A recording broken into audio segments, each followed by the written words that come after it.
something very, very important I want to speak about is about history and the interpretations of history, because I think what we see today with the Islamic State claiming that it is going to essentially, really, rebuild the empire of Islam, convert the world through violence, and they really are relying on an interpretation of history that says that the early Muslims were just as violent as they are now.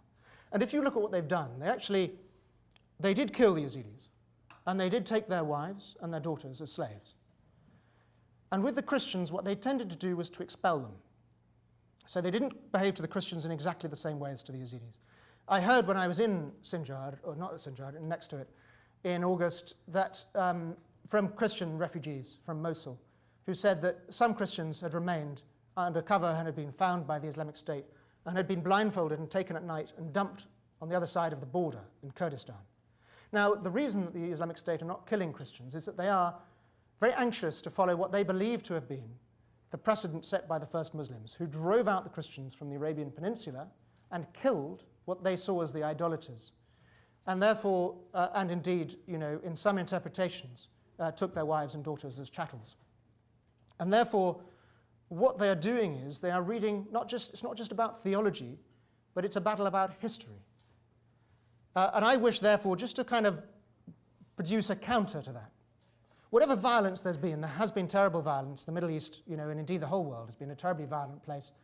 The fact that these minorities still exist in the Middle East shows that actually it was not the case that for 1,500 years Muslim rulers have always sought to convert others by force. It isn't, it couldn't be true.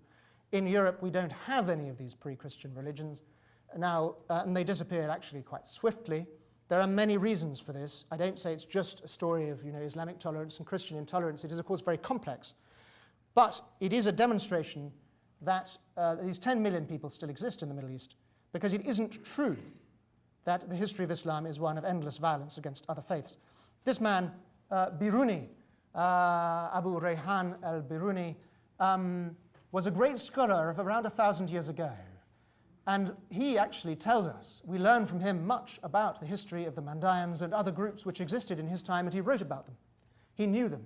Many of his contemporaries knew a guy called Ibn Nadim, who compiled a fahrest of books of the time. Biruni was a man who wrote with absolute objectivity about the religions of his own time, so much that we actually learn from him and from Ibn Nadim a great deal about the Manichaeans, the Mandayans, and others which existed at that time. Among whom were the Haranians, who, here, this chap, Thabit ibn Cora, a great follower of Pythagoras, a great mathematician, who was invited to Baghdad by the Abbasid Caliph in the 9th century to go and to join the collection of scholars sometimes known as the House of Wisdom. It was at that time the practice of Muslim leaders to invite scholars, even if they were like Thabit ibn Qurra, a man who wrote a great paean, a great hymn of praise to paganism. Even so, they were happy to have him among the scholars of their court. Not because they were liberals, but because they knew that through diversity comes knowledge and comes strength. And knowing that having these people from these different cultures who brought their knowledge and understanding, and Thabit ibn Qurra expanded the theory of Pythagoras about triangles and showed that it was applicable to a whole, so to some extent what we learn at school is influenced by this man. They knew that this scholarship was something they wanted and needed.